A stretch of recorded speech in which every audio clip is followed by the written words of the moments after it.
Alright, so we back again, episode 2, podcast history of black businesses in America.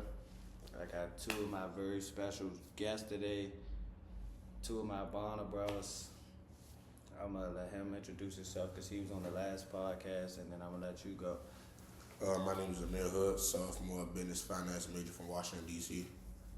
How y'all doing? I'm Keyshawn Wiley, sophomore finance major with a minor in entrepreneurship. Yeah. And he actually is the owner of Retaliation brand, which you can see on his shirt. And then surprisingly enough, his brother, his little brother, is the owner of this business, Rich Morals, the hoodie I got on, which was not planned. Actually, this wasn't planned, but there you have it. Black business owner right here, and then you know what I mean. Black business owner, yeah. So, alright, so in my podcast, I like to make it like a blind reaction, just so it's no biased answers and everything they saying is genuine. So right now, I'm gonna explain to them basically what happened is it's a scenario right here, basically where it's 4 people and they on an island, and they was all split up by core values, right? Mm-hmm. So it was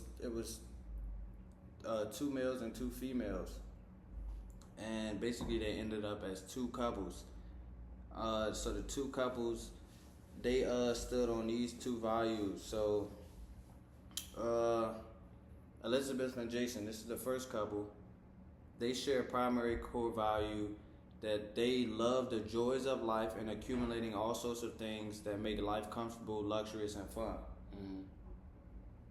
Alright, so in the real world, just because y'all didn't read it, but in the real world, that's black people, so I'm going to read it again. Yeah. Right. Deep at their core, they love the joys of life and accumulating all sorts of things that make life comfortable, luxurious, and fun. Mm-hmm. Right? Mm-hmm. The other 2, Tom and Jane, noticed that they share a primary core value, love accumulating wealth and capital first and foremost.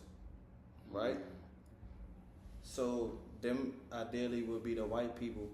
Yeah. They love accumulating wealth and capital first and foremost. So wealth and power, basically, right? So basically, they split the island into 2 parts, and Tom and Jane basically had one side, and Elizabeth and Jason had the other side. So it's like segregation, whites and blacks. Mm-hmm. Tom and Jane started a business. They created luxury items, shoes, sunglasses, all of those things, but they bought them for a low price, and then they sold them for more. And then Elizabeth and Jason, they would buy the clothes, and they would be happy off that. Like, they happy that they got these luxury clothes, but they paying for them with credit cards, and then they gonna pay them back later. But they still happy to promote these white people businesses, and that's just what it says in like this scenario that they gave. Okay. So it's 7 responses that former students gave. So I'm gonna just skim through some of those, and I'm gonna get y'all opinion on that. Okay. All right. So response to it says, if we think of community East River as Orangeburg, South Carolina, and we think of West River as Charlotte, North Carolina. East River and West River, those are just the 2, the split islands. You know what I'm saying? If the residents of East River are like the glitter lovers, and the residents of West River are as the sellers, then I feel sorry for the people of Orangeburg. The reason is, based on the stories, the residents of Orangeburg continue to purchase the glitter that the residents of Charlotte sell. This means that the people of Charlotte keep sending over things that they have very little inherent value in spite of having extremely high market value. Right. The residents of Charlotte are business merchants. They are capitalists who know how to turn a $5 bill into $100 each time the residents of West River or Charlotte sells an item. The amount of wealth that is being transferred from the residents of West River is the revenue amount of money for that item minus the cost or expense for that item. So how y'all like just hearing that? How you feel about that? And this is a black business crisis. That don't have nothing to do with your answer, but I'm just saying this is a black business crisis. So talk from like your personal, you know what I'm saying? Mm-hmm. Hey, man, you wanna go first?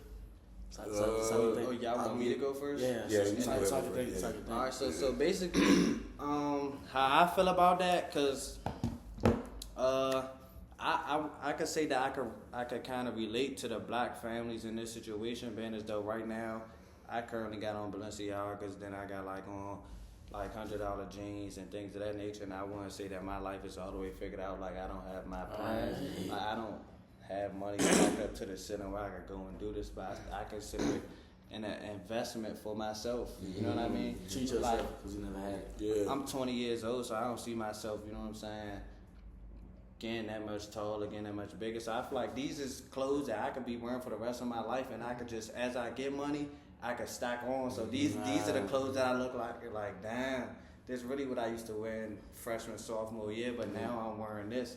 So yeah, I was wearing expensive things now, but that was just like a foundation for what I was, you know what I'm saying, when I'm going with in the future.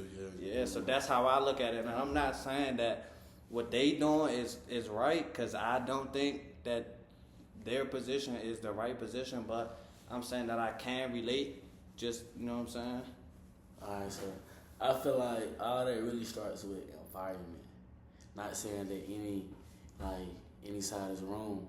It's just environment, as in like how we, you know, how, like But our they environment know. succumb to. Yeah, so Yeah. like, you know, growing up, we wasn't taught these things. We wasn't taught about capitalism. We wasn't taught about, you know, Financial literacy. yeah, we wasn't talking about none of that, you know. But like on the other hand, the whites, you know, suburban areas, you know, well-resourced areas, they're educated on this. Like not even just like on the outside, inside of their household as well. They've been educated since they was kids, you know. So really, like when we see things that we want and we got it to get it, we just gonna spend we spend our last $1,000 And I on get some what he's titties. saying, because it's where we come from. Exactly. When we see, It's when we just something see that that we we can't could control. get some, and now we can actually get it compared to back then, when, you know what I'm saying? It So hit like, different. if Because I we could get already it, had the feeling of not having anything or Exactly. of going without. So what now that opportunity presents itself, that's why they say we cherish it, and you know, like life is so jolly and we buy these materialistic things or buy expensive things that's really good. Like we was never exposed to those type of things or exposed to those type of luxury items when we was younger or even, you know what I'm saying, back at home. So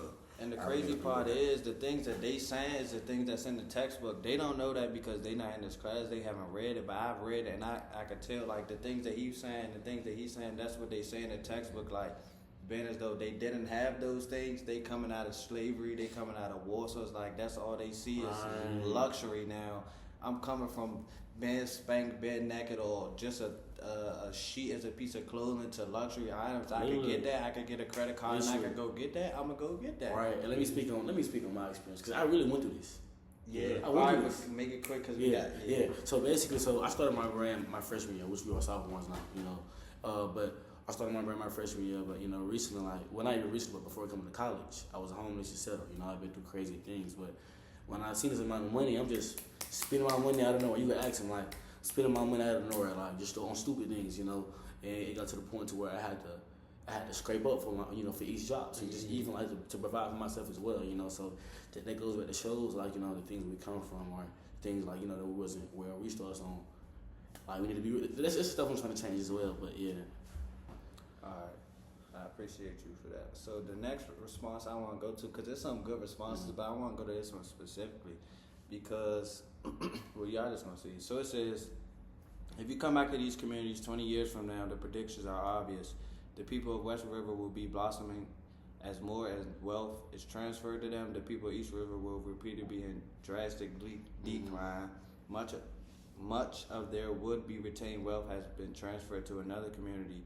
If you physically look at the community of East River, what you'll see is a bunch of trash and poorly kept up physical surroundings such as roads, homes, buildings, kept up physical surroundings,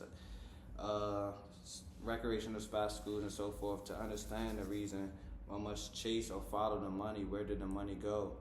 And then they say, just look at West River. They have sprawling buildings, schools, churches, recreational parks, and waterways, outdoor concert halls, and so forth. People from East River will dress up on their days off to visit the communities of West River for dates. The people of East River will dress up and visit the West River for dates. Soon the people of West River will be made at all of them East River jokers coming over there sporting their cool, easy vibes. Next thing you know, they'll devise a plan to hire some security officers from East River. Hire security officers from East River Let's talk about life. Yeah. to police Real to life. find West River neighborhoods at night, weekends, basically saying that they predict that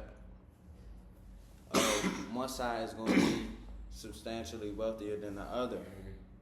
And I chose that one specifically because I don't agree. I seen, like, as I was reading, y'all was shaking your head like maybe I agree, but I don't agree.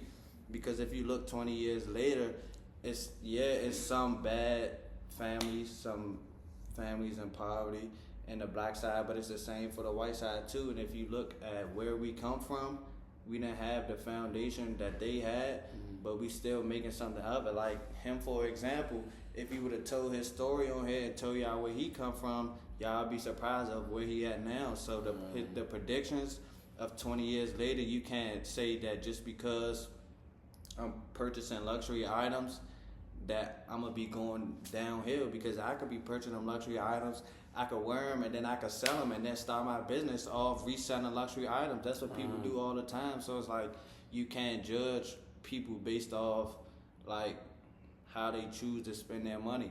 Now I'm gonna say that you can like develop a perception, but you can't really judge them because you never really know. You could see like you would see a black person in all a whole Balenciaga outfit and probably like you could assume that maybe that they got money or something, but you never know. Yeah, and that's what they were saying though. But like you could also see another, you know what I'm saying? Then, like you also said, they said that I forgot what island it was, but they'll dress up and go to the different island. You know what I'm saying? To really kind of to go to these luxury places and stuff like that. But then, if you really think about it, they still got to go back to the unhealthy environment with all the trash and all the stuff. And so it's really tied to real life. Like it just basically ties. Go ahead. Go ahead. I definitely agree with real, but on a wider standpoint, like say for example, if we was to take a step back from this and actually look at it as analytics and projections, they not lying. At all. They're not lying. Like as a collective, yes, like you know, the environment will not thrive. You know, they'll be economically, you know, at the bottom, but as well with we're just gonna say the white environment, the white side of the island, you know, they're thriving, generational wealth, because they have that foundation. You know, so like it goes back to shows. Yeah, it goes back to show. Like he's correct as well. He's correct on both sides. Like but it's two sides as well. But like go back to show. Like was less resources. Like so like imagine throwing somebody in the community without knowing anything, with no experience. Imagine throwing somebody else in the community with 100,000 of experience. They had a foundation. We never had a foundation. We was never taught. So I feel like that's our position to go back to our community and teach that. That's 100%. exactly what I was saying. I'm gonna try to slide one more in there. I was gonna say something else, but I'm gonna just try to do one more.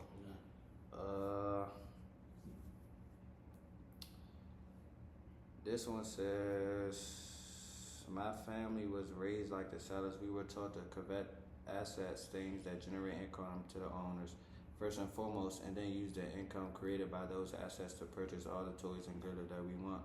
We were taught not to pursue collecting glitter like a mad, crazy, non-thinking person until after we pursue attaining assets. Assets can be owning business or owning stock, bonds, other things that generate income. That's what I'm chasing for me and my family. We refuse to work evenings, overnight, weekends to meet the purchasing demands of people who don't have to work or who work from 9 to 5. Because when they're off and relaxing so that they can relax better, they need us to serve their food, do their cleaning, dry clean their clothes, walk their doggies, and raise their babies. He said, hell, I'm going to be at home raising my own damn child, paying somebody else to walk my doggies, clean my car, do my laundry. That is, unless my lazy, husband decides to do it. He probably won't, though, because he says, none of that don't matter. But I chose that one because it's like people always judge because of what they're used to, and they don't never look at the other person's perspective. That's why what I said in the last response is different, because you can't look at somebody and say based off how today's society is going what a whole nother island would do, because 20 years is a long time. Right. And what black people could do in 20 years is crazy. Right. You know what I'm saying? So for them to say like, oh yeah, just because they buying clothes right now, and that's all they got, they spend all their money on clothes right now, that they just gonna decline as a whole. I feel like with 20 years and a whole community, we gonna lift each other up. It's gonna be at least a small margin of people who gonna stand out and choose to sell them clothes or, you know what I'm saying, to really make a way out of, you know what I'm saying, what they would call a mistake or a wrongdoing, you know what I'm saying? Like, it's a small portion, not really even a small portion, because a lot of people got it and they just don't have that foundation to really I was definitely pursue. say that, like, really, like, the more of the conversation is a foundation, well-resourced environments and less resourced environments. Like, you can tell the difference. Yeah. He said he grew up off of assets, like bonds, stocks. I never heard about that until I was like, what, in high school. And that could go the wrong way, You see what I'm because saying? if he lose it all, he don't have that foundation to So build it not back having up. nothing. He ain't never been in the position to have nothing. That's what I'm So saying. it's Like, not from nothing. people So- only go based off what they used to. And you don't know the Exactly. other people's perspective, bro. Exactly. With 20 years, they could be spent that on that 20th year. That could be that year that they really take off and do something. They could have been spending them whole 19 years trying to build something up, and then on that 20th year, that's when everything really started. You know what I'm You saying? see, the stuff that people don't speak about, see, in the black community, in the black environments where we make mistakes, we know how to come back from these mistakes. Yeah. But in the well-resourced communities, when they make mistakes, their life ends. You see what I'm saying? They don't know how to correct their wrong. When they make mistakes, they already got somebody to cover it up. Yeah, for but them. like as in, for example, like if they was to do it by themselves, like, you know. Yeah, like, I get what you're saying. Yeah, you see what I'm saying? Like, yeah, like they want to have, you know, any resource, you know. So yeah, it goes back to show a foundation. You know? Yeah, but we already at 16:30, so I'm gonna wrap this up. I appreciate y'all two coming out, of course. It's an honor. Black people, you know what I'm saying? Black businesses, tap in with retaliation, tap in with rich morals. Y'all already know how we doing. Tweb out.